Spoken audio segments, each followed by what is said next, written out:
Muy buenas tardes a todos. Me da mucho gusto saludarlos y darles la bienvenida a esta nueva sesión del Seminario Arte y Educación por la Construcción de un Mundo Bueno. La sesión del día de hoy va a estar a cargo del doctor Luis Patiño, que nos va a hablar sobre el Ateneo de la Juventud, ¿no? Estética y Educación en el Ateneo de la Juventud es como tituló su trabajo, y me voy a permitir leer algunas cosas del doctor Patiño. La mayoría ya lo conocemos, pero bueno, es licenciado, maestro y doctor en filosofía por la UNAM, profesor de filosofía en la UNAM, en la UAMEX, ha sido profesor de filosofía también en la Universidad Panamericana, en la Universidad Abierta. Sus principales líneas de investigación son filosofía mexicana, filosofía latinoamericana, divulgación de la filosofía. Es miembro del Sistema Nacional de Investigadores, nivel C. Es miembro de la Asociación Filosófica de México, de la Asociación de Hispanismo Filosófico, responsable de varios proyectos de investigación a los cuales la mayoría siempre somos invitados. Virginia y yo siempre nos acabamos encontrando porque es muy generoso el doctor Patiño, siempre anda salpicando para todos lados, y ahí estamos apoyándolo en sus proyectos de investigación, sobre todo en temas de divulgación, ¿no? que luego logra organizar. Es autor del libro Juan Ginés de Sepúlveda y su pensamiento imperialista, que fue de 2013. Ya necesitamos un nuevo libro, querido Patiño. Ya Nun está ahí esperando que mandes un manuscrito. Y bueno, pues dejo aquí la sesión a Luis para que hable. ¿Vas a compartir pantalla? ¿Vas a hablar así? ¿Necesitas algo adicional? A capela, así es. Perfecto. Bueno, pues buenas tardes a todos. ¿Qué digo? Me da muchísimo gusto estar aquí con los amigos de la UP. Yo siempre les digo, y no exagero, la UP fue como una segunda universidad para mí en ese momento, que acabé mucha de mi formación de final de la carrera allí. Pues bueno, de ahí amigos, historias muy divertidas que siguen por aquí. Entonces, pues simplemente pues regreso con mucho gusto, ¿no? A donde estuve mucho tiempo allí. Entonces, pues agradezco. Sobre todo a ti, Roberto, haberme invitado, ¿no? Aquí a tu proyecto y a tu seminario. Entonces, bueno, pues me dieron rienda suelta a hablar de mis temas sobre México, ¿no? Entonces, planeé un texto, no es un texto como tal largo, sino más bien, ya lo desarrollaré más a detalle como texto, pero lo tengo como las ideas generales sobre el tema de estética y educación en el Ateneo de la Juventud. Entonces, bueno, pues, ¿qué les digo? Hablar del Ateneo de la Juventud, pues, es sin duda referirse a uno de los momentos claves de la historia de la filosofía mexicana en general y uno de los episodios determinantes, yo me atrevería a decir, para la cultura de nuestro país. Pensar las figuras que pasaron por este grupo es recordar a pilares de la filosofía de las letras mexicana. Pues, sin duda, Caso y Vasconcelos han sido y seguirán siendo parte fundamental de esta historia, así como Reyes los sin las letras, ¿no? Y otros de sus miembros menos famosos irán ganando reconocimiento en la medida en que se vayan haciendo objeto de estudio. Las aportaciones centrales del Ateneo se han referido a la creación de círculos de estudio ajenos a la cultura positivista dominante hacia finales del siglo XIX y principios del siglo XX en nuestro país. Digo, esto ya por sí mismo sería otro tema de otra investigación aparte, ¿no?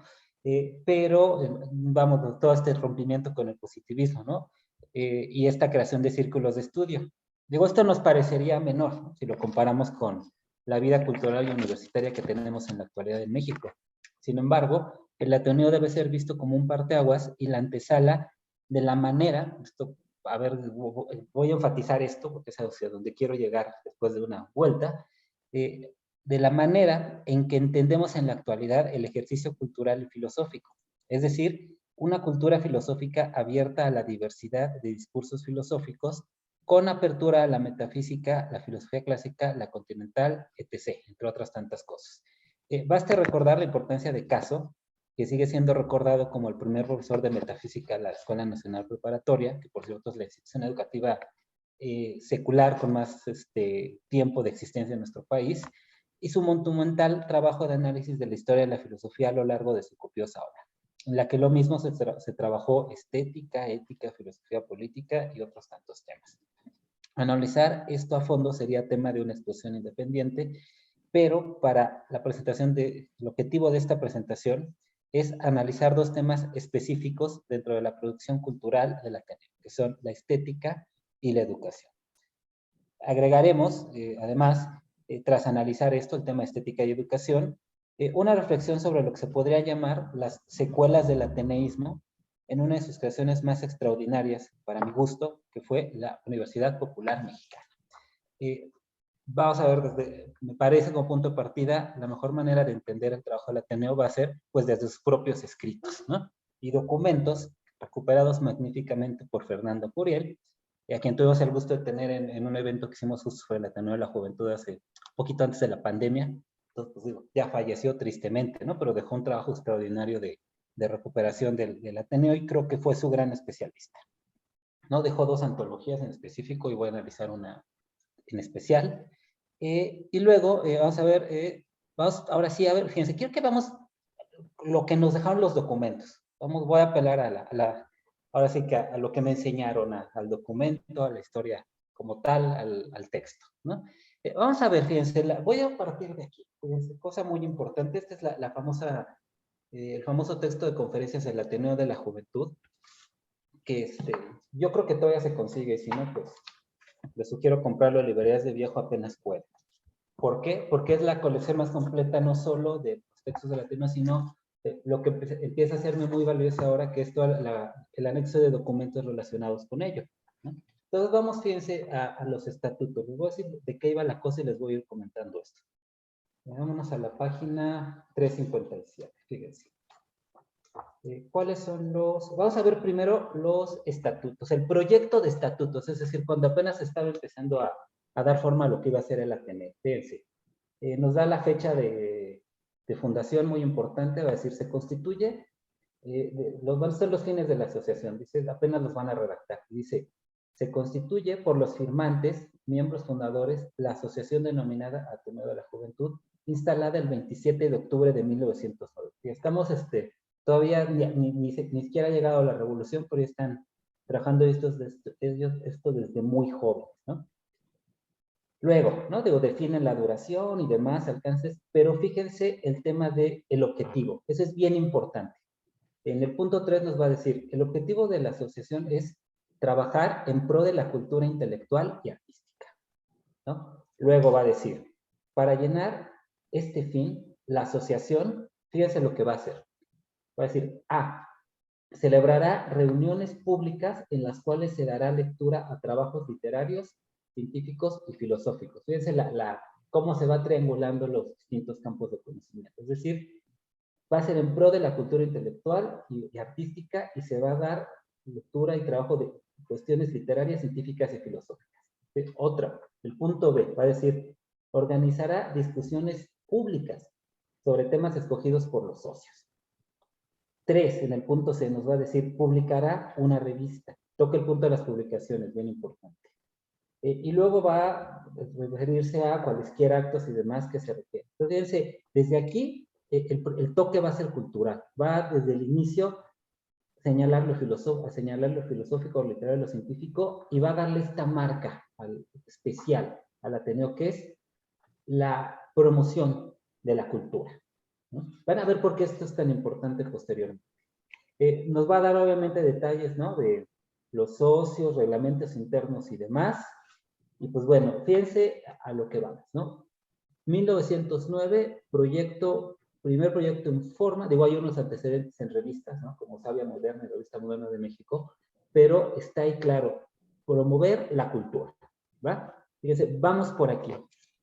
Luego, tendríamos que entrar ya a los estatutos. Fíjense, esto nos lo va a dar un poquito más adelante. Y fíjense, ya la da como fundada el 28 de octubre de 1909 y se va a acabar llamando como tal ya Ateneo de México. Pero fíjense, va a insistir más o menos en las mismas ideas, ¿no? Sesiones públicas, ¿no? Lectura, trabajos literarios, filosóficos y científicos y demás. ¿no? Pero fíjense, nos va dando los datos importantes. O sea, al ser un documento como tal de los que ahora archivaríamos como historia del Ateneo, nos va a dar hasta nombres y todo. Fíjense, nos va a dar el nombre de los socios fundadores y van a ver el calibre de algunos y otros que aunque sean menos famosos van a ir como repercutiendo en distintas áreas, ¿no? Los socios, fíjense, dice, de los socios fundadores son los siguientes. Jesús T. Acevedo. Este puede que no le suene mucho, pero era un arquitecto muy importante, que era el que era de los demás lana de ellos, y fue el que financió mucho el proyecto al principio, ¿no? Les voy a mencionar algo más adelante de él, pero él se dedicó a estudiar la arquitectura, desde el punto de vista filosófico y demás. Es una cosa muy interesante lo que hizo Acevedo, ¿no? Incluso una recuperación del barroco a principios de siglo, algo muy interesante. Roberto Argüelles Vingas, luego Ignacio Bravo Betancourt, uno que les va a sonar que es Antonio Caso, luego va a venir Luis Castillo Ledón, luego Eduardo Colín, Alfonso Cravioto, ese creo que sí les va a sonar importante, Isidro Favela, del Estado de México, que es donde vivo, tiene hasta su avenida y toda la cosa, sabemos su historia política, pero fíjense, empieza como su bagaje cultural, va a empezar en el Ateneo de la Juventud. Luego, Carlos González Peña, luego va a venir otro importantísimo que es Pedro Enrique Sureña, luego Rafael López, José María Lozano, Guillermo Novoa, Juan Palacios, Eduardo Payares, Manuel de la Parra, y luego un tal Alfonso Reyes, y luego José Vasconcelos. Fíjense, ¿quiénes están fundando? Vayan haciendo una radiografía de la repetición de muchos de estos personajes, ¿no? Luego, fíjense, esto es cuando surge. ¿Qué quiero enfatizar aquí? El alcance que empieza a tener, ¿no? La proyección cultural y los personajes que van a empezar a ser como, al ser los fundadores, los que comparten esta idea de la transmisión de la cultura, ¿no? Acá vamos más adelante. Nuestro eje, acuérdense, es estética y educación. Van a decir, todavía no me ha hablado de estética ni de educación.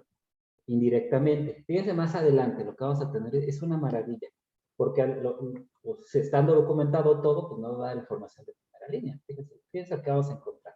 Va a ser nada más y nada menos, fíjense, el listado de las publicaciones que sacó, de las conferencias que hubo en el Ateneo. Es una maravilla, porque uno diría, bueno, ¿y qué es lo que publicaban? ¿No? Empieza uno a preguntarse y se va a tocar, fíjense, me pasé de página, no, espérenme, polititas en las páginas, ¿no? No me pasé de la 508, denme un momento, porque si no se me puede. No puedo ir muy lejos. Vamos a estar aquí. Universidad Popular, no. ¿Qué lo tengo aquí? Fundación.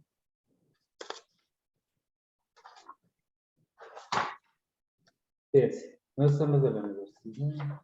Me interesan los que yo. Ya, este es el que ya sé por qué lo hice. Fíjense los temas que estaban trabajando.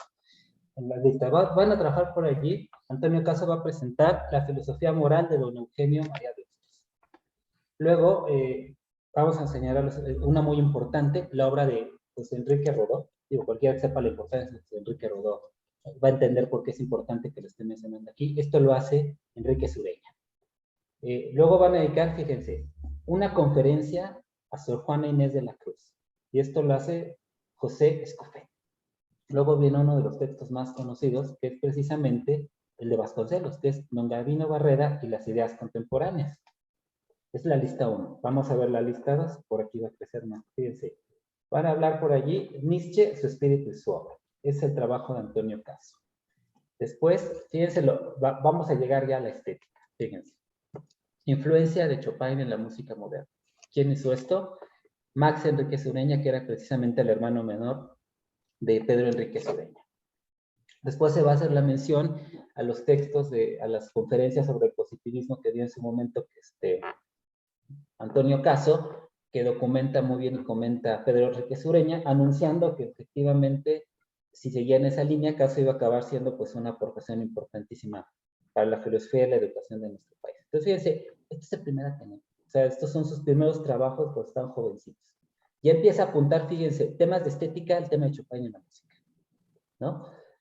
Son entre otros, ¿no? El de experiencias arquitectónicas de Jesús de Acevedo, que después precisamente en este libro de Meditaciones de un arquitecto, justo va a hablar de la relación entre las costumbres, la espiritualidad además de un pueblo a partir de la arquitectura. Y es donde va a llegar a un rescate importantísimo del barroco. Fíjense, mucho antes, incluso mucho antes de lo que lo hiciera Warner, ¿no? Fíjense desde qué momento lo está haciendo y en qué sentido está rompiendo con la lógica positivista por ese lado. Es un texto que les recomiendo mucho y se compila en el otro texto que compiló precisamente Fernando Uriel, que se llama Prosa Atenea. Es como la segunda parte de la antología, pero ahí se va a meter a autores a los menos, como no tan estudiados, ¿no? El Ateneo ya los ve un poquito más a largo plazo, ¿no? Aquí estamos en el plano, fíjense, directamente de las discusiones que ya salen completamente del discurso positivista. Ya empezamos a entrar a lo artístico. Pero fíjense dónde va a explotar el asunto. Resulta que el Ateneo tiene por allí también otra idea extraordinaria, que es la creación de la Universidad Popular de México. Algo que desarrollan en 1912. Cosa importantísima porque, van a ver por qué. Vamos a entrarle. Fíjense, vamos a ver cómo lo pone. Es una delicia porque vamos a dimensionar lo que estaban pensando ya desde apenas en, apenas en el 12, es algo súper importante. Fíjense a la página 381. ¿No? Ya sí, cuando se harten de que les lea documentos me dicen y luego los analizamos más. Vamos a la página 381.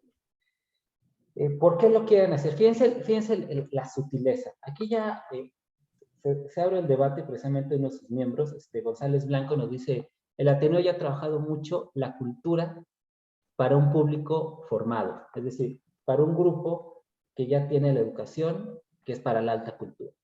Dice, sin embargo, tenemos que ampliar esto, iba a decir, y esto tiene que empezar a convertirse en un discurso mucho más público. Fíjense lo que dice aquí. Dice, en sesión del Ateneo de México, celebrada el 9 de octubre de 1912, al hacer el socio don José Vasconcelos la proposición de que se otorgara una nueva serie de conferencias, como la que el mismo Ateneo llevó a cabo en 1910, el socio Pedro González Blanco manifestó que, en su opinión, esas conferencias debían ser populares, de modo que contribuyeran a difundir la cultura en clases sociales más numerosas que aquellas a quienes habían interesado hasta ahora las labores públicas de la Ateneo.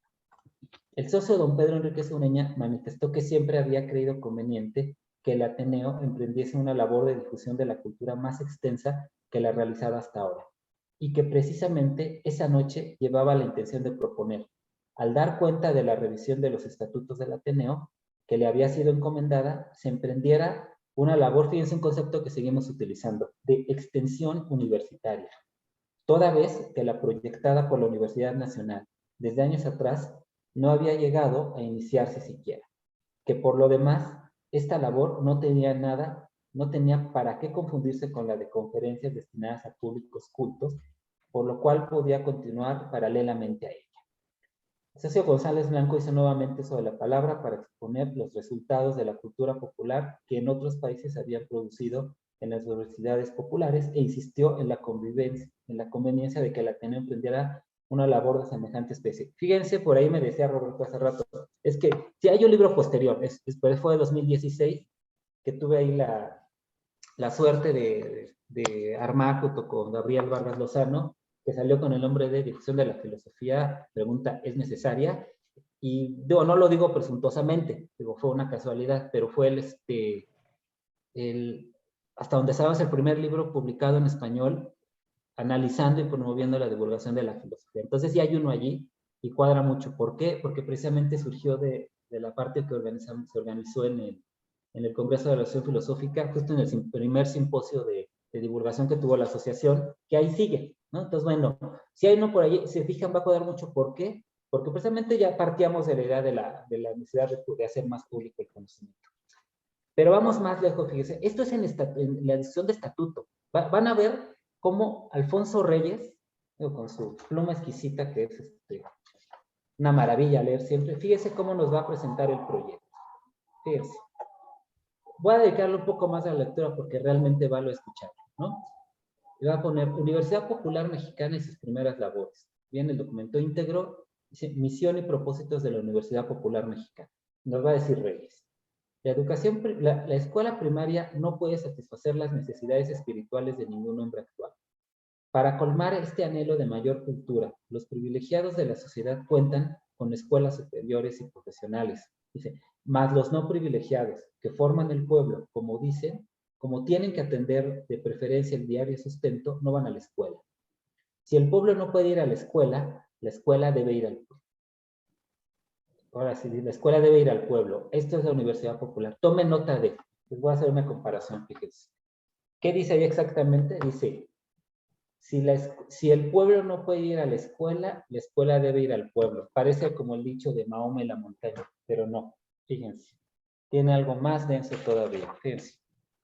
Vamos a escuchar a Vasconcelos en 1920. Es el famoso discurso en el que toma posesión como rector de la universidad. Fíjense, va precisamente en la misma idea, ¿no? Él justamente decía que una universidad que no sirviera a la sociedad tendría que ser cerrada mejor. O sea, fíjense la coincidencia. Estamos hablando de que hacia el 18 sigue funcionando la Universidad Popular de México. Vasconcelos todavía aquí no es secretario de Educación, pero viene previo a toda la experiencia ateneísta, está compartiendo exactamente la misma idea. Digo, no, fíjense. No, es que tendría que leerles todo, es un poco largo, se los puedo pasar sin ningún problema después, se consigue fácilmente, ¿no?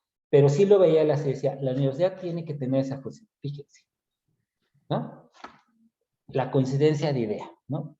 Reyes lo está diciendo desde mucho antes en el 12. Es decir, se entiende, como nos decía Guillermo Hurtado, el clima de ideas en el que están trabajando, ¿no? Va a seguir más adelante. Dice,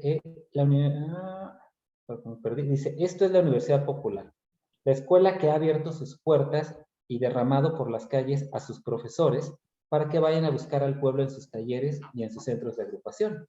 La Universidad Popular y las escuelas superiores siguen, pues, aunque por caminos distintos, una misma tendencia. Como las escuelas superiores, la Universidad Popular se dirige más bien a los adultos y la escuela primaria se dirige a los niños. Más, en tanto que las escuelas superiores confieren títulos y grados, de médico, de ingeniero, de abogado, la Universidad Popular no confiere ningún título. Dice, y si las escuelas superiores tienen que confinarse dentro de cierto orden y aún de cierto número de enseñanzas relacionadas con una carrera particular, la Universidad Popular, en cambio, es más amplia y elástica. Es como un proteo de la enseñanza que pretende adaptarse a todas las formas. Su numeroso profesorado, difundido por las ciudades, cumple su misión de un modo simultáneo, eficaz, día a día, aprovechando, si fuere posible, todas las horas de descanso del pueblo, todos los instantes en que duermen el telar y el mantillo. Porque es fuerza apresurarse, la verdad es grande y la vida es breve. Por manera que la Universidad Popular, en razón de su multiformidad misma, de su elasticidad y amplitud, es la más adecuada para responder a las necesidades del pueblo, para auscultar en todo momento su corazón y para someterle, según la clásica expresión, los remedios del alma. No es pues la Universidad Popular una escuela técnica, sino que es propiamente una escuela para ciudadanos. Fíjense, ahora, cuando uno escucha eso, piensa en las noticias que lee día a día y se aterra. Bueno, bien, lee las noticias uno y se aterra, y lee esto y uno dice, ¿qué pasó? ¿No? ¿Por qué razón? Porque precisamente a lo que nos está llevando esto es bien clave, es la idea de que la cultura que ellos pretenden literal difundir y divulgar por todos lados es para fundar ciudadanía. Es decir, la cultura es un bien colectivo que contribuye directamente a la conformación de una mejor forma de sociedad. Recuerden el título del proyecto que nos dijo Roberto, ¿no? Era para una mejor, para un mundo Para un mundo bueno. mejor. Para un mundo mejor, un Bueno. mundo bueno, ¿no? Fíjense, para el tema de la moralización desde la cultura. Es un poco lo que tratamos de hacer, nada más que no con la gracia de Reyes, eso sí es otro problema, ¿no? Pero fíjense, esto es a todo lo que está apuntando. Fíjense lo que va a decir Reyes más adelante, y con esto va a cerrar este escrito él. Dice, el Ateneo de México no cree en la Torre de Marfil. Le interesan profundamente y los comparte el dolor que grita por la calle, la alegría que canta por la calle. Todos debemos ir a todos. En la antigüedad hubo un capitán, el persa Datis, cuyos soldados combatían asidos de la mano. Asidos de la mano, así nos quiere la República, y sobre todo, asociados en las cosas de la inteligencia. La democracia, de que tanto se habla, no viene efectivamente de la clava de Hércules, sino de la cabeza de Atenea. La democracia se alcanza enseñando y aprendiendo, porque la libertad política, como todas las libertades, baja del espíritu.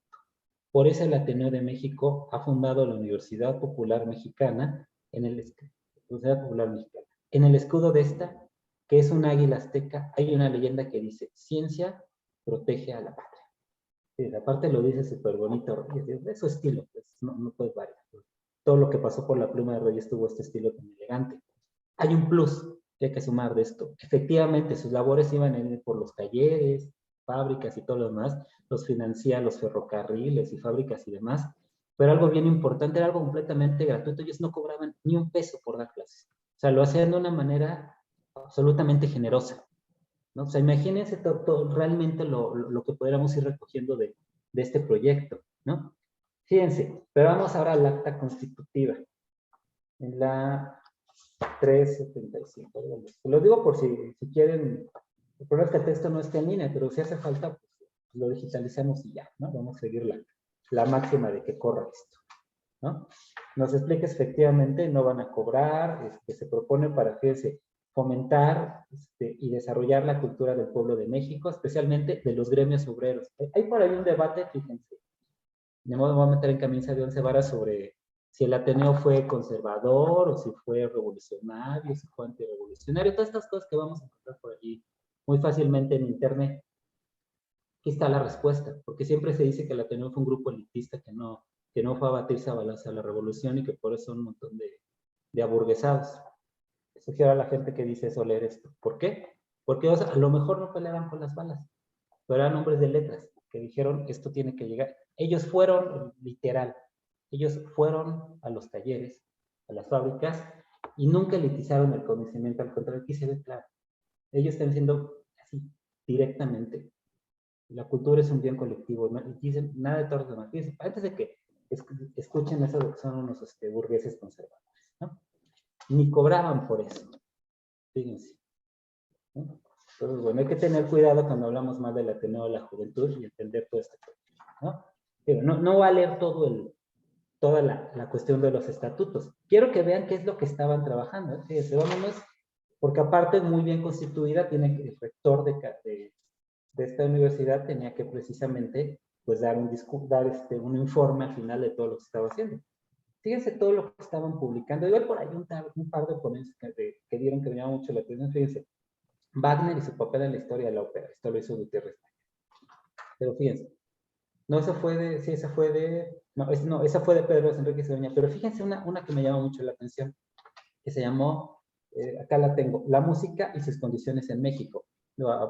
Aquí a Roberto, que da filosofía de la música, le encantaría leer esto, no solo por la época, pero tiene una gracia. Fíjense, ¿quién la escribió?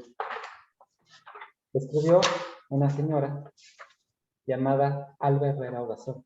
No sé si la ubican, pero se le considera la primer musicóloga mexicana. O sea, formó parte de esto. Vamos a ver la relación de conferencias. Voy a la página 409. Les va a encantar. Fíjense por los temas que están tratando. Es decir, toda esparcir por todos lados todo este tema de la estética y la educación. Fíjense. Vean los temas que están trabajando. Adelaida Argüelles, fíjense, no les voy a decir todos los títulos, les voy a decir los que a mí me llamaron más la atención. Presentó algo llamado, estos fueron los del 13 al 14, Sócrates y Zaratustra. Entonces, que vean los temas que están discutiendo, que seguimos discutiendo en las universidades. Por ahí se está hablando por Rubén Campos, está haciendo textos que son los poetas mexicanos del romanticismo. Luego, los poetas mexicanos del renacimiento. Y luego, los poetas mexicanos populares, ¿no? Luego, por ahí, Antonio Caso va a hacer un texto que se llama Sócrates. Fíjense toda la recuperación de la cultura clásica, ¿no? Digo, acuérdense cuando luego Vasconcelos, ya como secretario de Educación, lo primero que hizo fue hacer esta colección preciosa de los libros verdes, que precisamente era lo mejor de la literatura vendido en kiosco para que fuera muy barato y todos lo pudieran leer. Fíjense la cosa como que estaban. Luego por allí, fíjense, Jesús Galindo y Villa, porque invitaban a mucha gente también. La cronografía en relación con la escritura jeroglífica azteca. Luego, mitología náhuatl. la intervención americana en México y sus fines económicos. Eso, la intervención americana en, inserte, cualquier parte del mundo, sus fines económicos, ¿no? Fíjense, ¿no? Luego, manifestaciones estéticas entre los antiguos mexicanos. Fíjense, este tema que después se va a volver tan rico con los trabajos de León Portilla, ¿no? El tema del pensamiento filosófico, ¿no? Luego, y por ahí, Pedro Enrique Sureña, volvemos ya al arte como tal, ¿no? Wagner y su música, ¿no? Luego, por allí, fíjense, Federico Mariscal, La patria y su arquitectura nacional. Todo esto lo hicieron, se lo llevaban a los obreros. Entonces, pues, están bastante buenos los temas. Quiero pensar que los disfrutaron, ¿no? Vamos más adelante. Por ahí hay más títulos que valen la pena. Fíjense, Enrique Schulz, El porvenir, que si me acuerdo, creo que fue el primer rector de la Universidad Nacional de México, ahora que lo pienso. Ahora estoy recordando a Enrique Schulz, me parece que fue él. Luego, Enrique Schulz, El porvenir de México en sus relaciones con los Estados Unidos. Luego vamos más adelante, fíjense. Gregorio Torres Quintero, Curso de civismo. ¿Qué cosa es ser un buen ciudadano? Luego por allí está Julio Torri, la leyenda del Tannhäuser, ¿no? La gente que le gusta la cultura germana. Luego, bueno, fíjense, estos son los de primer año. Fíjense, vamos a ver los de más adelante que va a poner todavía mejor. Para el 17-18, para lo que se hizo entre 1917 y 1918. Esto fue del 13 al 14. Vamos a la página 445. Fíjense. Aquí ya hasta invitaron, fíjense los figurones que empiezan a aparecer entre las personas. Invitados. Un tal Agustín Aragón, uno de los últimos grandes positivistas y creador de la revista Positiva de México. Las ventajas del ahorro, la voluntad y el carácter. Aquí el dato es que, fíjense, que alguien como Aragón haya participado en esto, eso vale mucho la pena. Pero van a empezar a ver los nombres que aparecen. Narciso Bassols, ¿no? Va a hablar de las huelgas. Va a ser otro texto que se llama La verdadera significación de la fiesta del trabajo. Voy a nada más los que a mí me llamaron más la atención. Un tal Daniel Cosío Villegas. ¿Les suena importante? Importantísimo, ¿no? Por ahí es un texto clave llamado El presidencialismo mexicano, dirigió el Colegio de México, ¿no? Un personaje muy importante para la cultura. Está diciendo la división del trabajo y la doctrina sociológica. Vamos más adelante, fíjense. Este les va a sonar Vicente Lombardo Toledano. ¿No?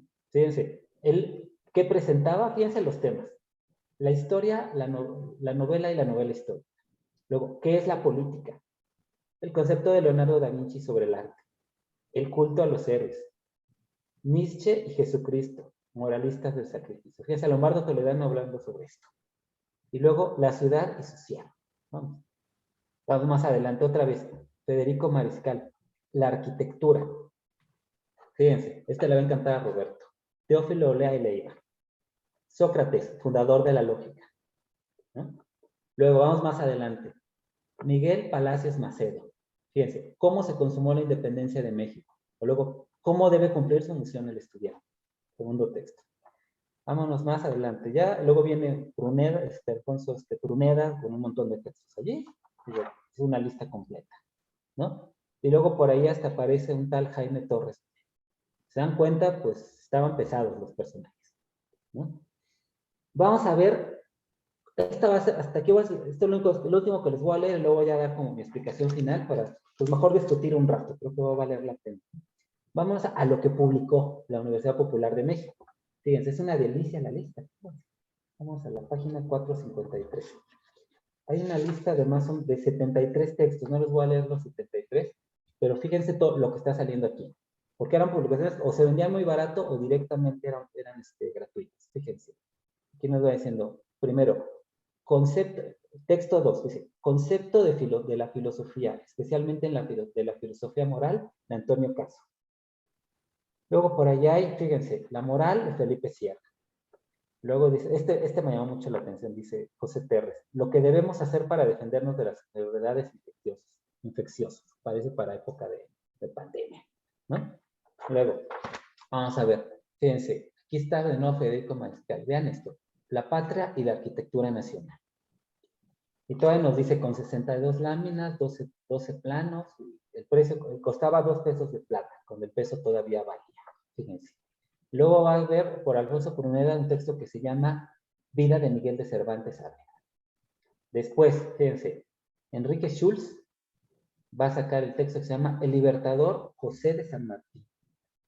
Luego, de nuevo, otra vez se reeditó, creo que se reeditó el texto sobre Miguel de Cervantes.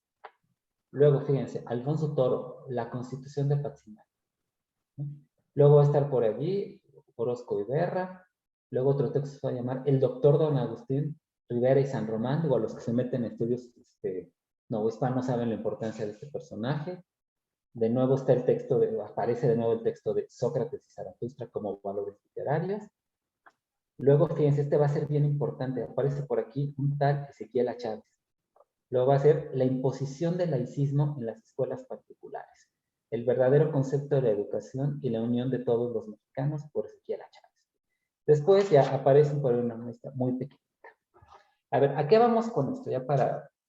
¿qué podemos apreciar con esto? O sea, evidentemente hay una cuestión estética, nos damos cuenta, en todos está, por supuesto, la preocupación por la parte del arte como una cuestión de educación cívica, de creación de identidad. Digo, creo que más, basta pensar en el muralismo, es donde les hablaba de las secuelas del ateneísmo. Lo que vemos es como la formación y el bagaje intelectual que están teniendo estos personajes que luego van a costar mucho y se va a notar en los proyectos que desarrollan, ¿no? Por ejemplo, en Reyes, pues, todo el tema de las letras, muy bien visto hasta ahorita. El caso de Vasconcelos, todo el proyecto de la educación pública, el moralismo, toda la cuestión por ahí. Recuerden también el tema de... él llega a un punto bien importante, que es ¿cómo se llama?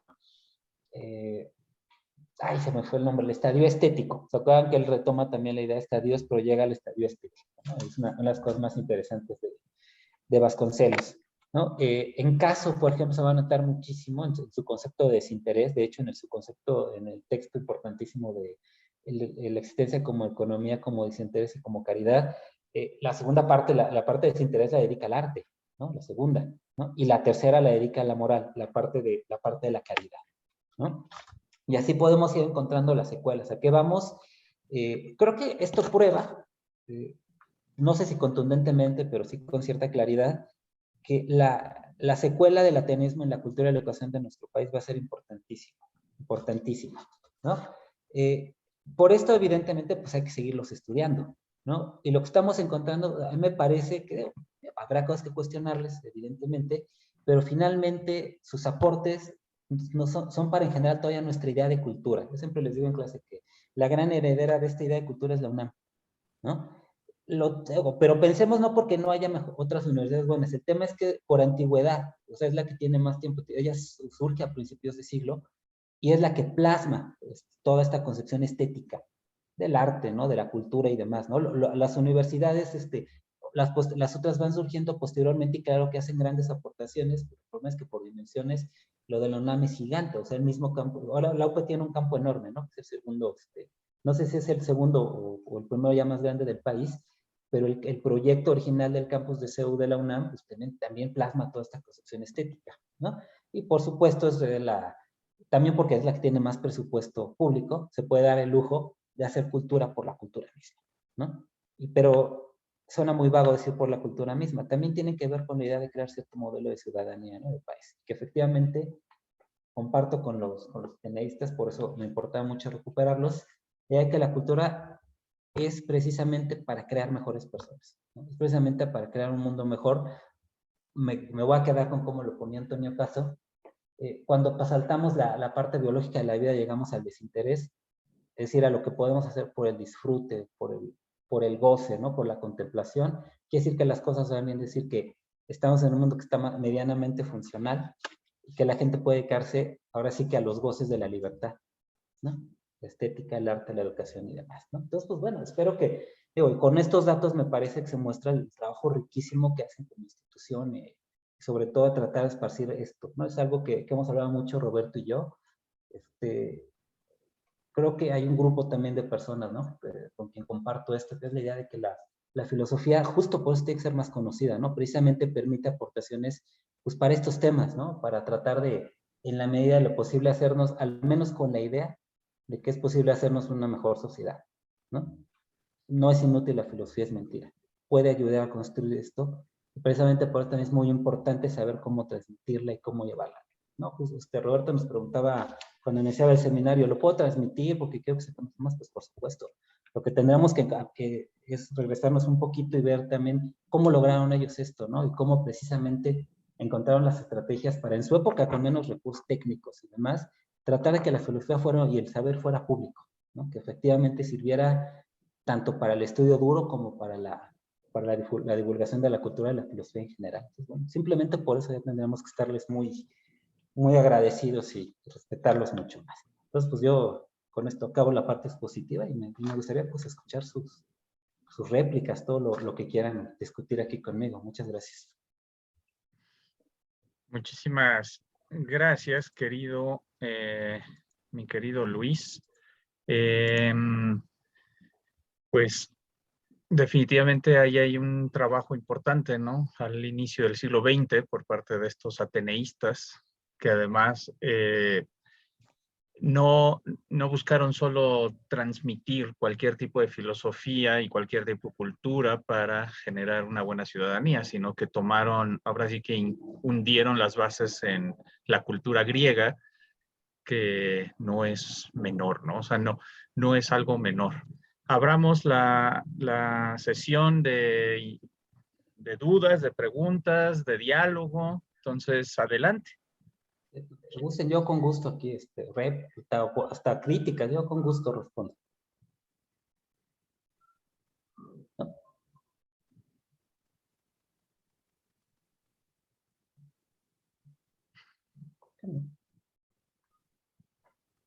No sean tímidos. No, yo no, con confianza, No, lo tú que se no. estén de acuerdo, lo que no, Los lo que demás. yo con gusto les respondo, no hay ningún problema.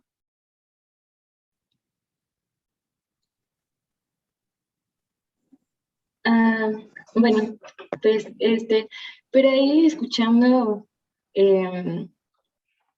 lo que expuso, me parece como una promesa muy interesante, ¿no?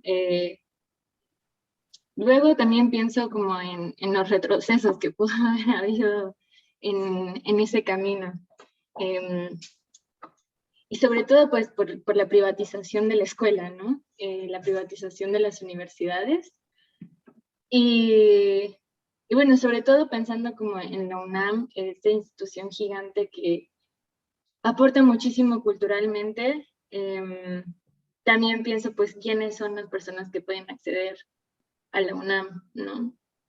Creo que de lo que estás diciendo, como en la creación de los ciudadanos, pienso en el esquema que ahora tenemos, por ejemplo, aquí en México, a comparación de otros países, con las universidades, que es quienes pueden accesar. Por ejemplo, pienso en Argentina, que entrar a los estudios superiores, pues no se requiere hacer un examen de admisión, ¿no?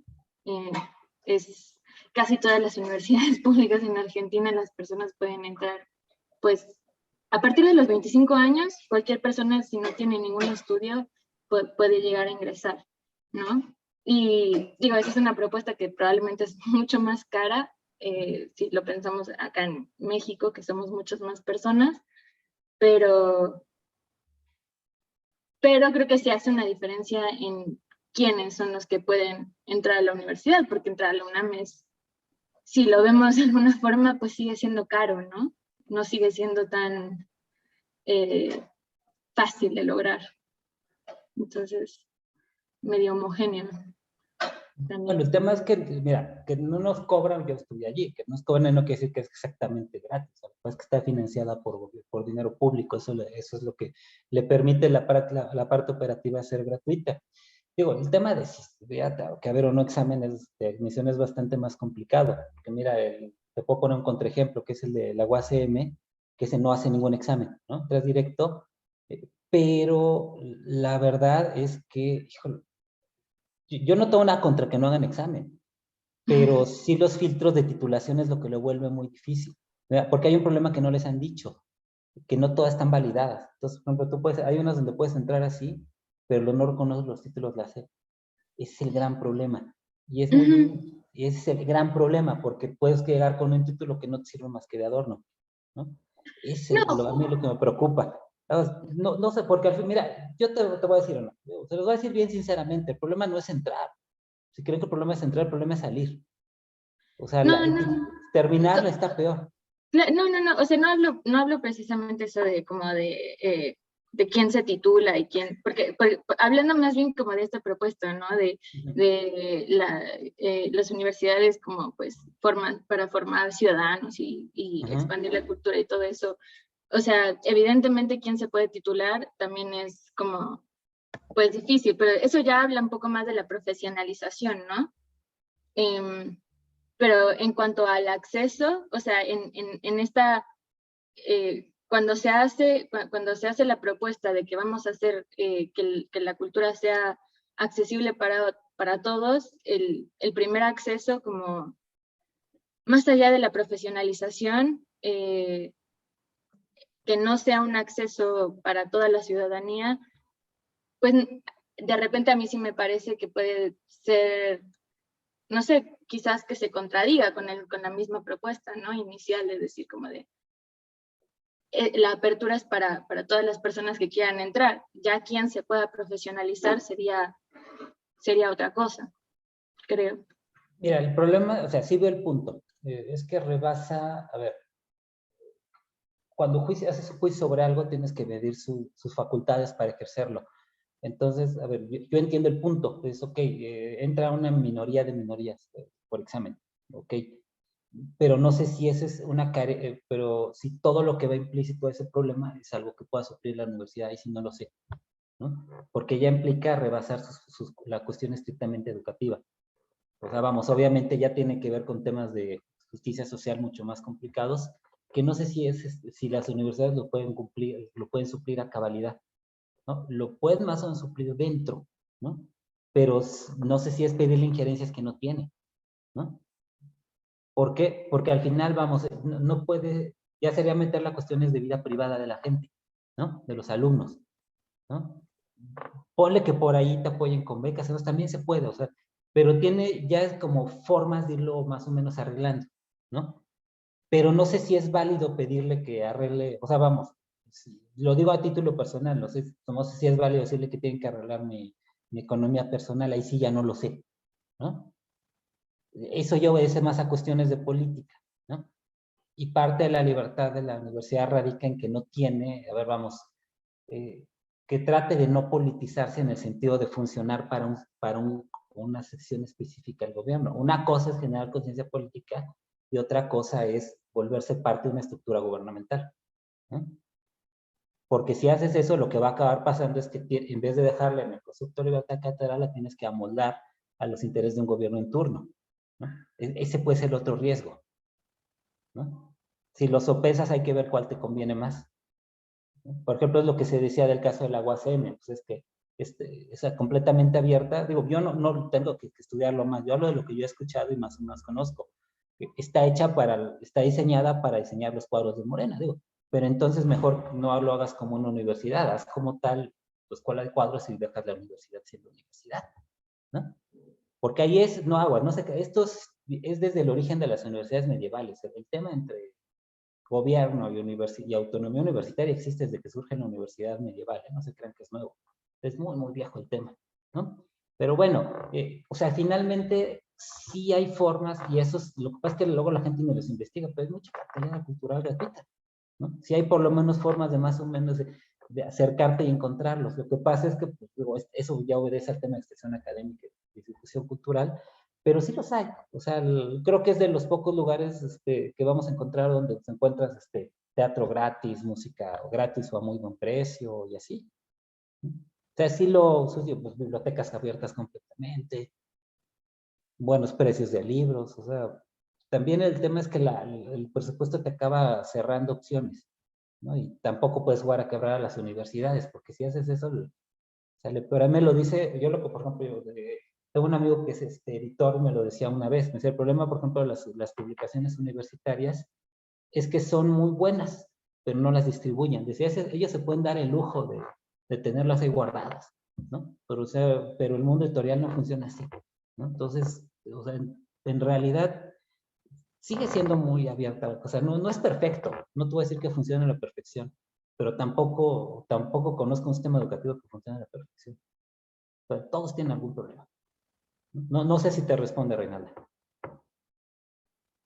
Bueno, no sé si lo que querías, pero es que la hago. O sea, también ya lo tienes que ver más pragmáticamente a veces. Porque el tema del presupuesto es fíjense, lo que no saben es que ahora todo el mundo se imagina que el camino de la Universidad Nacional fue facilito. No es cierto. Estuvo a punto de ser cerrada. El gobierno se las ingenió para cerrarlas todo el tiempo, siempre por el tema del presupuesto. Conocer la historia de la universidad te va a enseñar que de verdad tardó mucho en encontrar el estado que tiene ahora. Pero por mucho tiempo fue intención neta del gobierno quitarla. O sea, lo que no les van a decir, hubo un tiempo que no tenía nada de dinero y los profesores, así estos, de los que están muchos aquí, daban clases con velitas, ¿no? Tenían que llegar atravesando la ciudad, a ver, eran el edificio Mascarones, tenían que llegar a Mascarones, a riesgo que les diera una bala y dar clases con velitas porque no había luz. Y lo hacían sin cobrar nada. Entonces digo, realmente la grandeza de la universidad viene de eso, de que hubo un grupo de personas que realmente supieron entender el valor de la cultura como un bien nacional, ¿no? Si hubieran flaqueado no tendremos nada. Entonces por eso digo, o sea, esa historia hay que conocerla, ¿no? Debería ser obligatorio en el plan de estudios, aprenda la historia de la universidad, aprenda la historia de su facultad. Eso serviría mucho, ¿no? Pero bueno, no sé si te responde bien por ahí, no sé. Creo que había levantado la mano por ahí Cecilia. No sé. Gracias, Luis. Sí, Ceci Sabido levantó la mano y Julio dejó un comentario acá, ¿no? Entonces, Ceci, por favor, ahorita vemos el de Julio. Sí. Primero, agradecerte mucho, Luis. A mí me gusta muchísimo justo el tema de la estética y la parte del Ateneo. Me parece muy importante porque también creo que encuentran una vocación en el modo de pensar propio del mexicano. Es decir, creo que encuentran una clave que me parece estructuralmente importante sobre nuestra lógica y nuestra forma de comprender el mundo y de enfrentarlo, que tiene que ver con la estética, y eso especialmente lo encuentro en Vasconcelos, ¿no? Bueno, desde luego él es el principal autor de estos temas, pero creo que no le hemos dado la relevancia a veces que tiene a esta visión estética del mundo.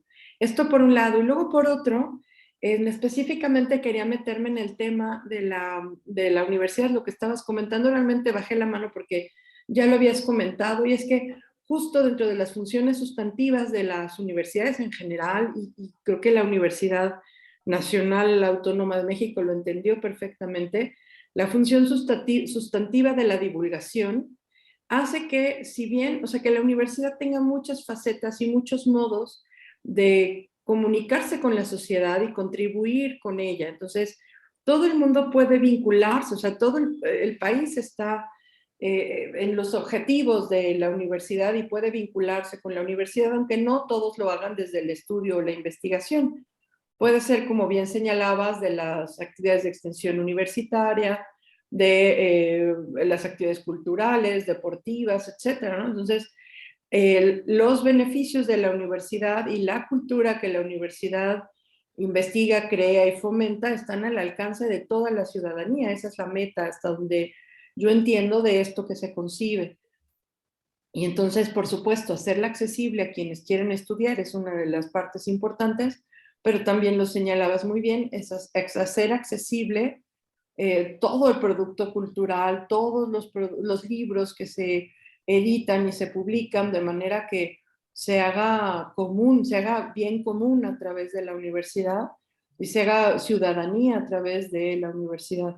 Entonces, en ese sentido, siempre tener cursos para adultos mayores, abrir universidad de la tercera edad, abrir actividades en las que la sociedad y la comunidad, por ejemplo, que físicamente se encuentre cerca de la institución, de los distintos campus, se vea beneficiada y pueda entrar, como dices, a las bibliotecas, o pueda entrar a ver obras de teatro, o a escuchar una conferencia. Todo este tipo de cosas lo tiene una universidad pública, que no ocurre a veces con una universidad privada, donde pues quizá lo importante es usted a qué viene, quién lo invitó, por qué está aquí, ¿no? O sea que no tiene esa misma apertura y no tiene ese mismo destino, esa misma visión de destinatario.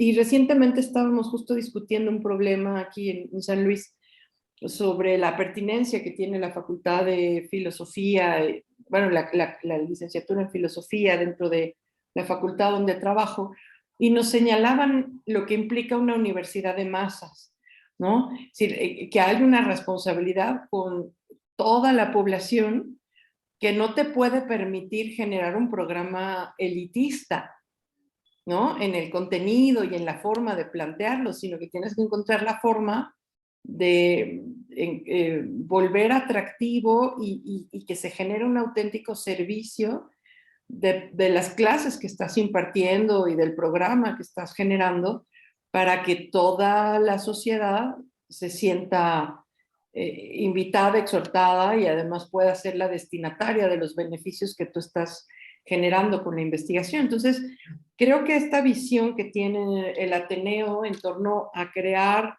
fortalecer y mantener una universidad pública tiene todos, o sea, sí cumple, sí llegó a cumplir, y como tú lo señalas, con muchísimos esfuerzos, estas metas de una universidad que no solo es un instituto de investigación o un espacio académico, donde la élite comienza por quienes pueden estudiar o quienes quieren estudiar ciertos temas, sino todos los que pueden ser destinatarios de sus beneficios, aunque solo unos cuantos accedan a determinado tipo de intereses por su libertad. O sea que ahí lo interesante es también esto. Puedes ejercer tu libertad al elegir a qué dedicarte, en qué meterte, qué temas te interesan, qué actividades puedes realizar. Y no sé esto cómo lo veas, Luis, pero me parece que es una herencia interesante dentro de la idea de autonomía de las universidades, una herencia interesante que deja el Ateneo en la concreción de la UNAM y que de alguna manera se vuelve el modelo para el resto de las universidades públicas del país. Muchas gracias, Silvia. Dos que puedo agregar mucho a lo que ilustraste muy bien. Yo pienso, por ejemplo, cosas que he platicado ahora, he platicado la otra vez con la directora de la facultad, ¿no? Y que precisamente ahora, ¿cómo se llama? Copaems, ¿no? La que hace las evaluaciones, ¿no? Algo así, ajá. Copaems, ¿no? La que hace las evaluaciones de las universidades. Y justamente, ya insisto, o sea, incluso ya desde vigencia de evaluaciones se los pone Copaeu, ¿no? O sea, algo así, ¿no? Ajá, ya les pone precisamente el tema de que se tiene que ver cuál es el alcance público de lo que se genera allí. Entonces, que decir, bueno, ya digo un poco por cuestión burocrática, ya lo están viendo más. Pero bueno, también yo veo, por lo que he conocido, ¿no? Están en varias universidades. Y por ejemplo, algo que yo he notado es que en las de los estados sí cumplen más o menos esa función, está diciendo, porque lo que yo he notado es que en general la Universidad Autónoma de cada estado en turno sí suele tener un peso muy específico en la cultura de la ciudad, ¿no? Del estado, ¿no? Se le da mucha importancia. El problema es que tiene tanto que todos los políticos le meten mano. Es el gran problema, ¿no? Que la autonomía acaba siendo pisada vilmente. Pero en términos de apreciación así social, sí he notado que, por ejemplo, yo lo veo acá, ¿no? Algo que hace la UAM es algo así como, tiene el aval UAM, es bueno, ¿no? Entonces, eso lo he notado en general.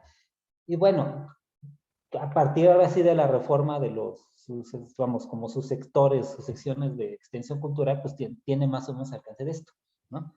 Entonces ahí más o menos lo van sacando, ¿no?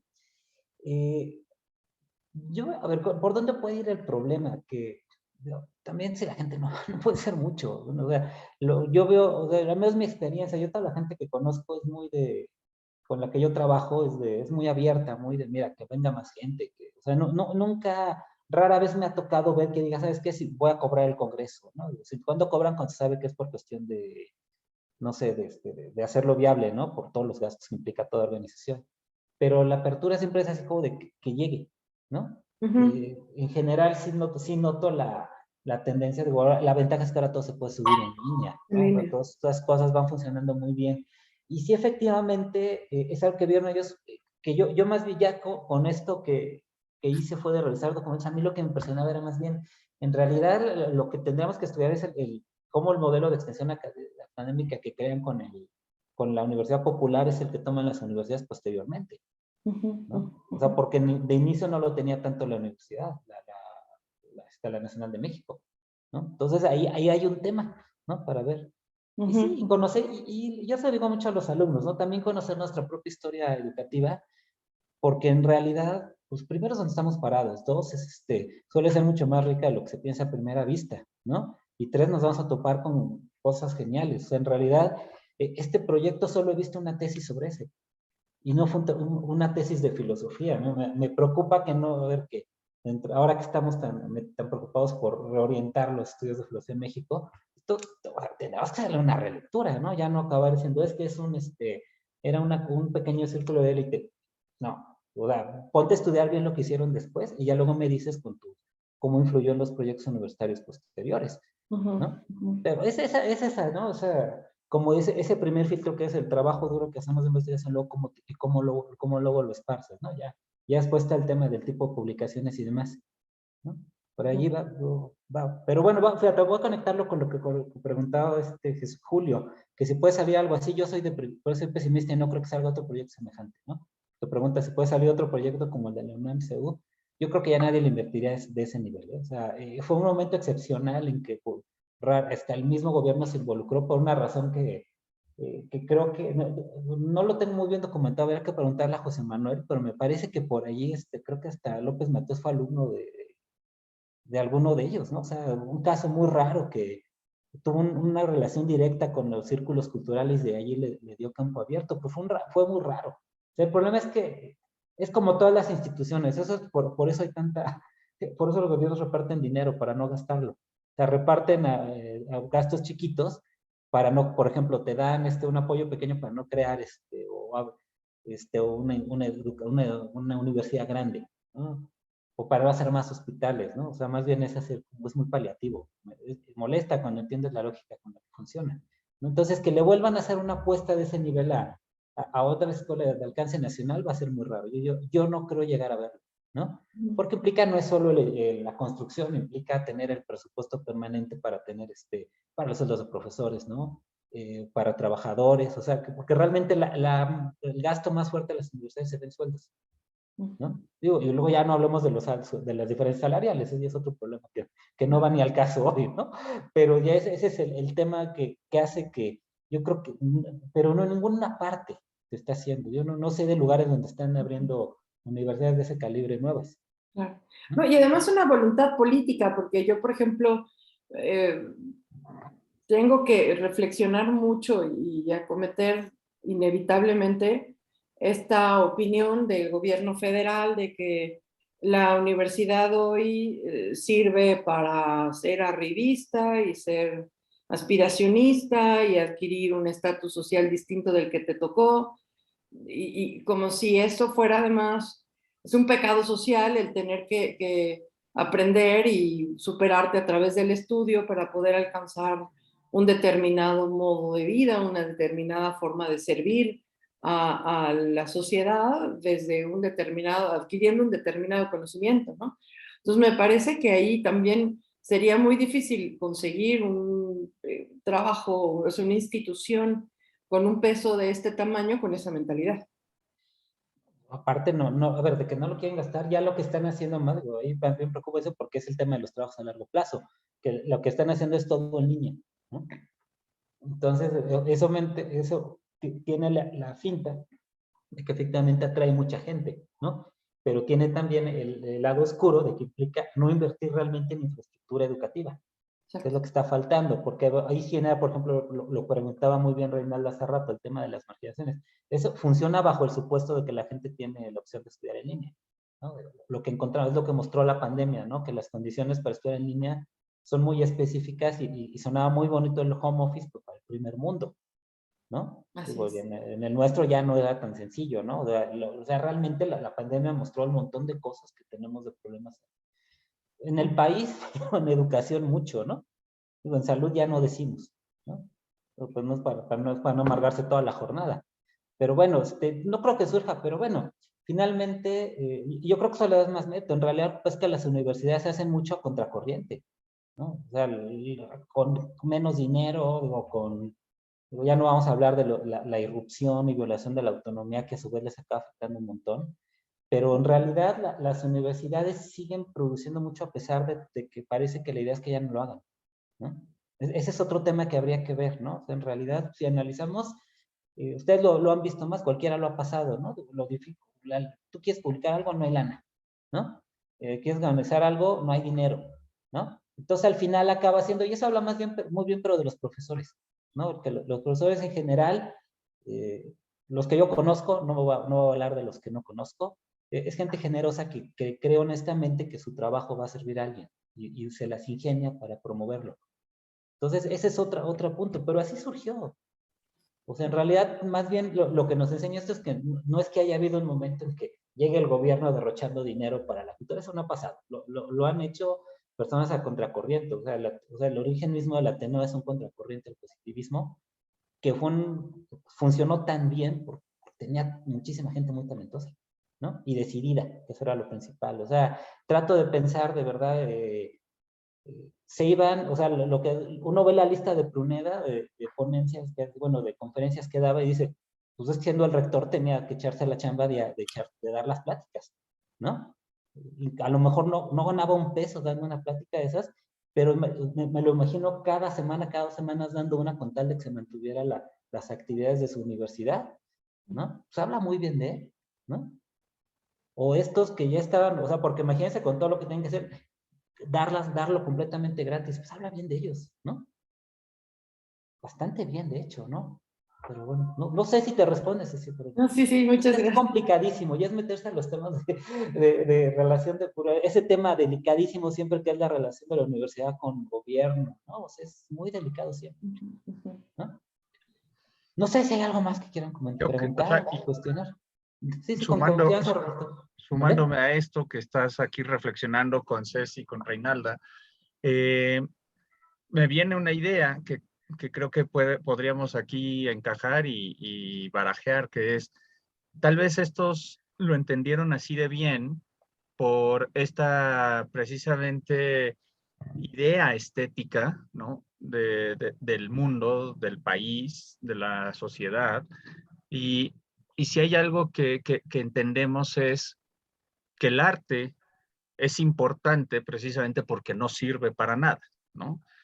Y que en ese no sirve para nada en la praxis, ¿no? O sea, en lo pragmático, y que por eso es importante para el ser humano, y esto es lo que les permitió de alguna manera poder impulsar una universidad y una divulgación y una idea pues, como la que se logró, ¿no? Con estos ateneístas que traían esta idea y nada más la continuaron, ¿no?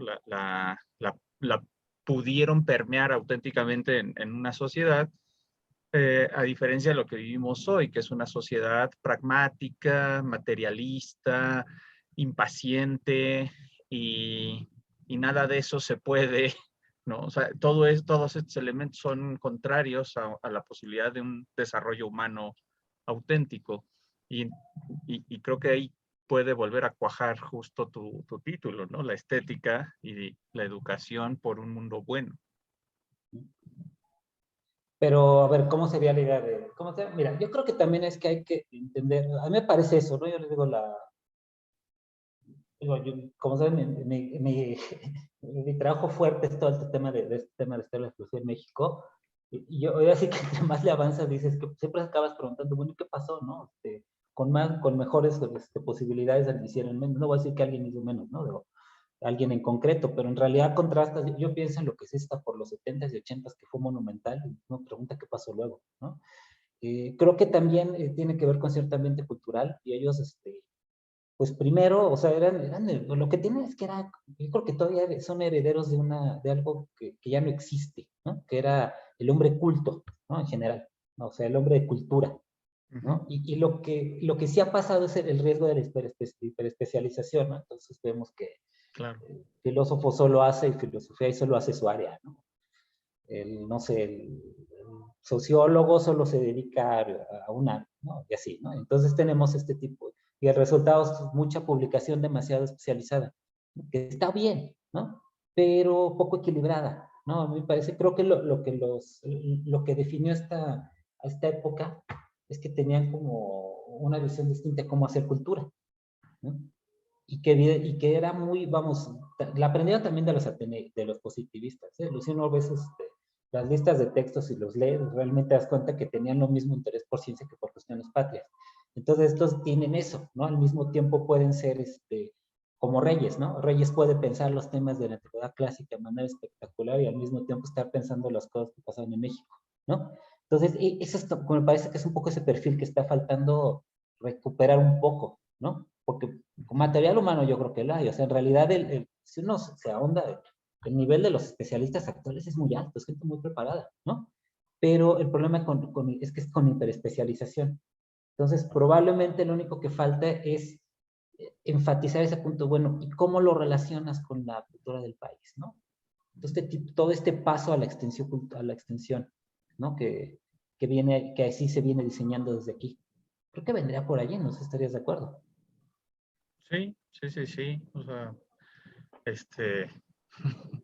definitivamente, ¿no? Pero pasa por, les repito siempre, pasa por una revalorización de cómo se entiende hacer filosofía aquí, ¿no? O sea, así con la misma seriedad que estudiamos, no sé, historia de la filosofía alemana, también agarramos la de aquí, porque estos son ejemplos de un modelo de cultura mucho más logrado, al menos para nosotros, ¿no? Entonces ahí sí está faltando más este trabajo, ¿no? Es un tema que va a planes de estudio y demás, pero al menos ya lo que ya veo es que sí se está siguiendo más, ¿no? Entonces, ya hay como más, yo lo que siento es que ya hay como también es que es una sociedad ahora que ha cambiado gracias a la tecnología, entonces se ha hecho las generaciones actuales son mucho más sensibles a la cosa pública, porque están inmersas en ella todo el tiempo. Entonces, también me parece que va generando otras exigencias. Y eso explica, pues, por ejemplo, es lo que veíamos en el libro que salió con Torres y Asociados, que al final lo que pasa es que pues, la época actual tiende mucho a lo público, ¿no? A través de la cuestión virtual, pero está también ahí, eso explica que hay mucha discusión filosófica en el mundo virtual, ¿no? Y mucha, sobre todo, mucha capacidad de que lo creen los propios alumnos, algo que me llama mucho la atención. Yo lo señalaba allí, que en realidad, si ahora alguien con creatividad es capaz de hacer cosas maravillosas de educación, ¿no? Puedes agarrar, hacerte podcast, puedes agarrar y hacerte youtuber, lo que sea, ¿no? Ya depende del gusto de cada persona. Y digo, yo se los digo en las clases de didáctica, pueden decir, ay, nada más tiene 1000 vistas. 1000 vistas es más que un congreso, ¿no? O sea, 1000 vistas, ya quisiéramos tener públicos de 1000 personas en un congreso, ¿no? O sea, el día que tiene 50 personas fue un éxito, ¿no? Es 50 por 20 es 1000, entonces estás hablando de 20 veces las 50 personas que en congreso, que probablemente que eso se va esparciendo, ¿no? Creo que también tiene que ver con con la capacidad de decisión que tengan de tenacidad de las generaciones, de decir, bueno, yo quiero hacer esto es lo que ellos tenían, lo voy a hacer como me gusta, ¿no? Y lo hicieron bien. Pues no, yo no veo un impedimento para que las generaciones actuales hagan algo parecido, ¿eh? Sí, no desde o sea, ya no va a ser desde un punto, ¿no? O sea, como fijo, sino que ahora somos los profesores los que estamos impulsando esto desde diferentes trincheras, ¿no? Ceci desde San Luis, tú desde el Estado de México, Rómulo Estilos. desde Yo me Guadalajara, reparto yo entre aquí en las México. entonces yo me reparto entre las dos, ¿no? Entre UNAM Sí. y UAM. Entonces, pues o sea, el punto es que ya está muy seria la discusión de, bueno, ahora ya se debate para el plan de estudios, qué papel debería tener este papel de difusión y divulgación de la filosofía. Ya se sabe que ya tiene que estar, ¿no? Ya sí, ya es El algo, CONACYT ¿no? ya lo pide. O sea, Ya lo pide, que es muy importante, ¿no?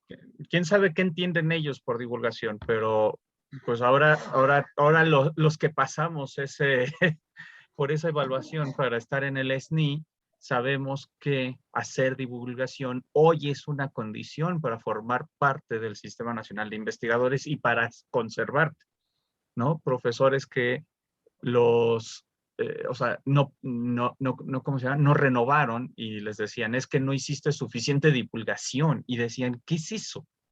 Ajá, sí. ¿qué es lo que me estás pidiendo, no? ¿Para qué, no? Y Que te metes a la página del CONACYT y sí, efectivamente, hay un rubro de divulgación, ¿no? O sea, Lo más congresos, divertido es que, ponencias. no sé si ya estás en el grupo grande de Facebook de los del MIR, que lloraban cuando les pedían eso y empezó a preocuparles. Yo pensaba, pues solo llevamos 10 años haciéndolo, ¿no? Sí, yo también dije, Solo que qué antes no bueno lo que valoraban, Patiño me ¿no? invita a todo. ¿Sí? No, ya va a haber otro, te voy a avisar ahora que sea ya, para mayo, nada más deja que esté la convocatoria, ¿no? Entonces, ya está oficial, nada más deja que salga. Entonces, pues al menos ya por eso, digo, quiere decir que lo triste es que lo haga porque se los exige con así, digo, lo bonito sería que lo hubieran hecho desde antes, ¿no? Pero al menos ya es algo, ¿no? Ya quiere decir que al menos ya pueden ser generosos medianamente y hacer público lo que hacen, ¿no? Claro. Ya, Y eso va a tratar de ayudar bastante, ¿no? aterrizar la filosofía en términos amables, ¿no? O sea, como decía Ortega y Gasset, la claridad es la cortesía del filósofo. Exacto, ¿no? Sí, sí, yo creo que sí, sí, tiene opción esto, pero pero si los teníamos poder hacer el modelo, yo los veía y decía, y le voy a decir a un amigo que se dedica a muchas, le voy a decir, pues ponte a leer estos porque estos son los primeros divulgadores de la filosofía del país, ¿no? O sea, eso Sí. tiene que estar en tu tesis ahí de que dice, y esto empezó con ellos, ¿no? Es empezar a darle su lugar. Así es. No sé si hay más Bien. preguntas, pero Exacto. Lo mismo iba a bueno, pues, preguntar a alguien más. seguimos aquí hablando él y yo. Yo no sé si Algo hay que más le preguntas. quieran preguntar, comentar, rebotar con Luis. Pueden criticar con confianza, no se preocupen, no me enojo por eso, de veras. En serio, con toda confianza pregunten. Digo, yo trabajé mucho para que ahora no me pregunten nada. Leí el libro completo en 2 días. Solo se enoja Créanme. si le dicen que Iron Maiden no es el mejor grupo de metal. Son el heavy metal, ¿no? Ahí sí van a conocer al energúmeno del doctor Patiño. Eso es solo así, pero bueno. Pero ya es muy personal. Total, ¿no? Pero es hablar de. Ya un día haremos lo de rock, lo de metal y filosofía. Eso hace falta. Tenemos que hacer un Lo coloquio haremos un día. sobre heavy metal y la filosofía. Ándale, esa es muy buena idea. Yo le entro. Así que tú, Pues tu ontólogas, se estaba yo le armando entro. antes de la pandemia y ya se Y, acabó. pero bueno, ya ahora que se acabe ya que podamos salir Creo que más, hasta ¿no? Rómulo es metalero. O sea, así como vemos a Rómulo le gusta el heavy metal, también le podría entrar ahí. Pues, quien quiera. Ahí está, ¿no? Ahí está para quien quiera entrarle, ¿no? Entonces, no sé, preguntas con toda confianza. ¿Qué? Todo, no creo haber expuesto perfecto, algo no les habrá gustado. Quejas, comentarios, con toda confianza díganme.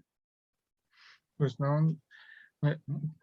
solo te comparto el de Virginia antes de retirarse. Me había avisado que se iba a retirar en algún momento. Te felicita por el manejo de fuentes y la pluralidad temática, ¿no? Y justo señala que al Ateneo se le ha abordado mal y que esto que hiciste, pues es un buen punto de partida de recuperarlo, ¿no? Que yo también estoy, o sea, al Ateneo hay que empezar a cacarearlo más. Es un movimiento importantísimo en nuestro país y está muy poco divulgado, estudiado. Como dices, es lamentable que no haya tesis de filosofía sobre el tema y pues le Un poco debemos, lo que hay lo leemos mal, ¿no? lo Con poco que hay lo permiso. leemos mal y al único que conocemos son a Reyes, a Vasconcelos y a Ramos, ¿no?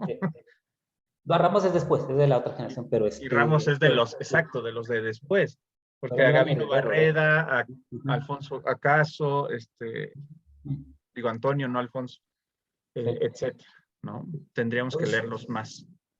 pues mira, el tema es que pues mira, los leemos, a ver, les pasó una especie como, ¿cómo se le llama? Como de karma, porque ellos destrozaron al positivismo y luego a la revolución los destrozó a ellos. Eso fue algo tremendamente injusto, ¿no? Pero eso yo creo que obedece a un desconocimiento general de nuestra cultura. Eso es lo más triste. O sea, en realidad es que la cultura mexicana es muy rica, ¿no? O sea, mira, simplemente por ejemplo, yo no sé tanto, tú sabes, más en literatura, ¿no? Es una delicia entrarle a la literatura mexicana, ¿no?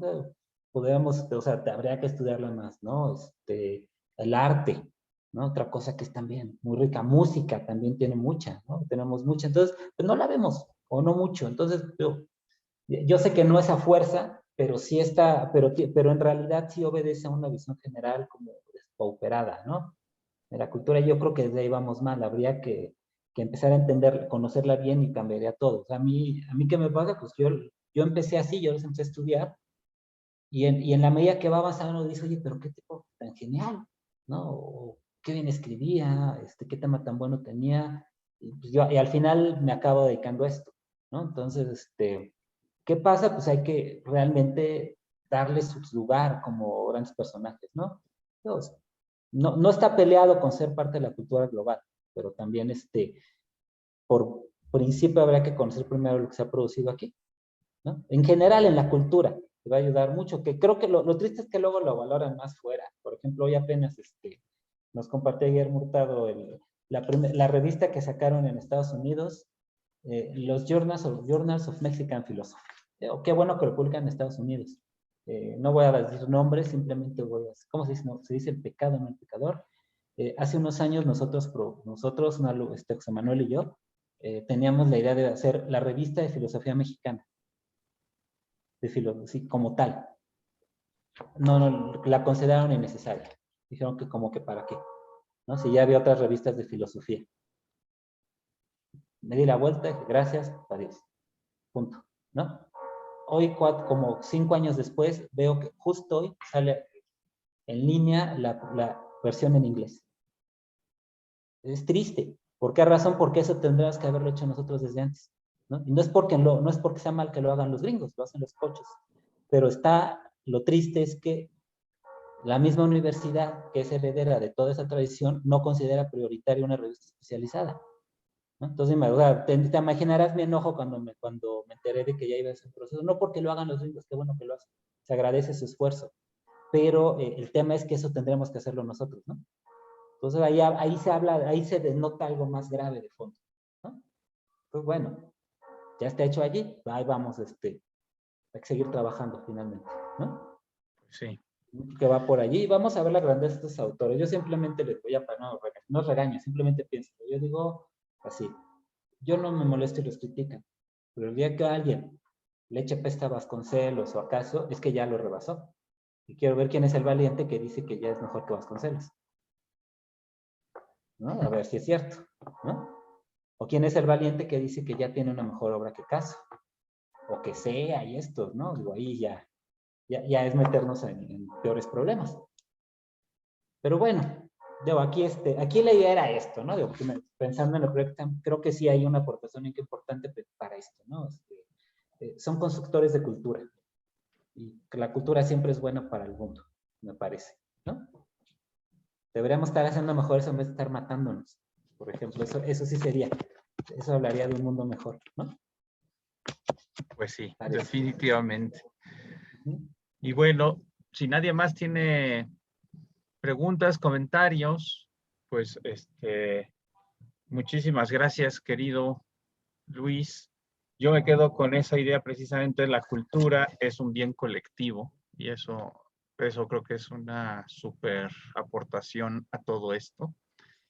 Y bueno, pues gracias a todos los asistentes, a todas las personas que se conectaron, a todos los que siguen al doctor Patiño y son sus fans from hell. Pues aquí seguiremos. Pronto subiré la grabación de esta sesión para quien quiera volver a echarle un ojo, ¿no? Que tengan bonito viernes, bonita tarde, bonito fin de semana. Nos estamos viendo. Hasta la próxima. Muchas gracias a todos. Que estén muy bien. Hasta luego. Bye.